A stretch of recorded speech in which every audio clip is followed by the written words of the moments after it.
Now, you see different exercise done in multiple ways. So we're going to do a close grip reverse. Close grip reverse. Supinated. People call reverse, supinated, thank you. Dinosaur instructions. You see people do it wide.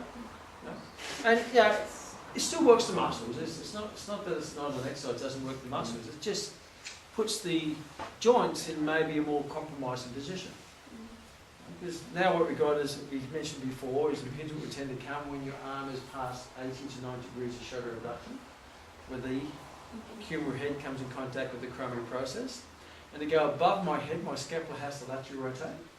And there's going to be a greater chance of impingement up here. Because now I'm going into rotation with that impingement position. So it's an exercise which has a high level of risk attached to it, and no necessarily any extra benefit to it. If you look at it from a functional point of view, you don't climb up mountains this way anyway, and you think it's not really overall functional movement to start with. The other challenge is when your hand's in a pronated grip. The pronated grip tends to put your bicep in a weak position. Because when you go from supinated to pronation, then you head of the bicep, which inserts into the radial tuberosity on the radius. The radius rotates around the ulna, therefore the tendon of the bicep wraps around the radius. So biomechanically it's in a weaker position. Like if I did reverse curls or pronated curls, it's going to be a weaker weight than I lift with a supinated. So a good philosophy of strength training is put the joints and the muscles in a strong position to lift a strong weight so you get a strong result, but also a safe position. So to go away from impingement, I bring my hands in closer. So go, rather than doing adduction, abduction, I'm going flexion, extension of the shoulder joint, where there's not associated with impingement. Where abduction is associated with impingement due to the positioning of the humerus in line with your acromion process.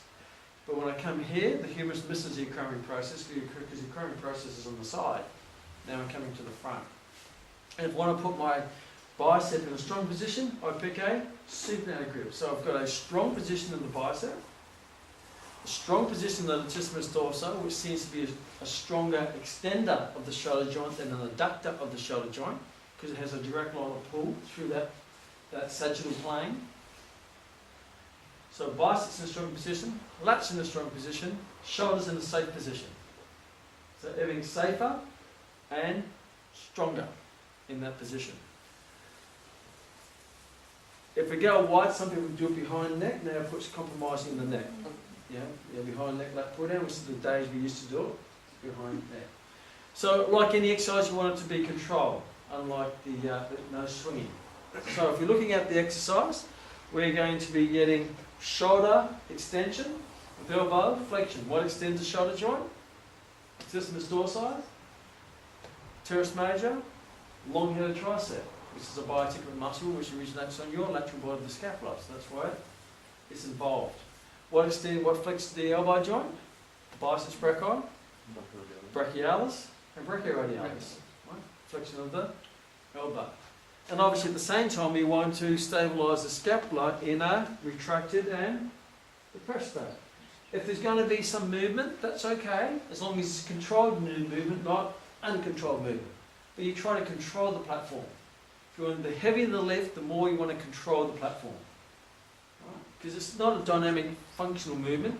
The purpose is to get the muscles strong around the joints for the functional dynamic movements. So, Shawnee, stand up, reverse grip, sit down. Now, we don't have to put this down, but if you're lifting a very heavy weight, you make sure the feet are stabilised into the ground. Gives you a good strong base through here, scapula back in together, and pulling down to your chest, and then slowly back up, and controlling, be aware the scapula doesn't elevate, uncontrolled elevation at the top. Some people lose control. Because if there's going to be a position for impingement, be out there, more at the top of the range rather than the bottom. As you're spotting, you can just spot from here.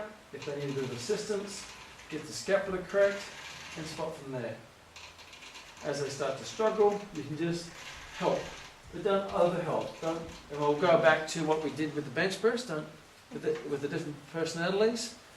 But work within their selected range. When they're finished, standing up, help them up to unrack, back down again.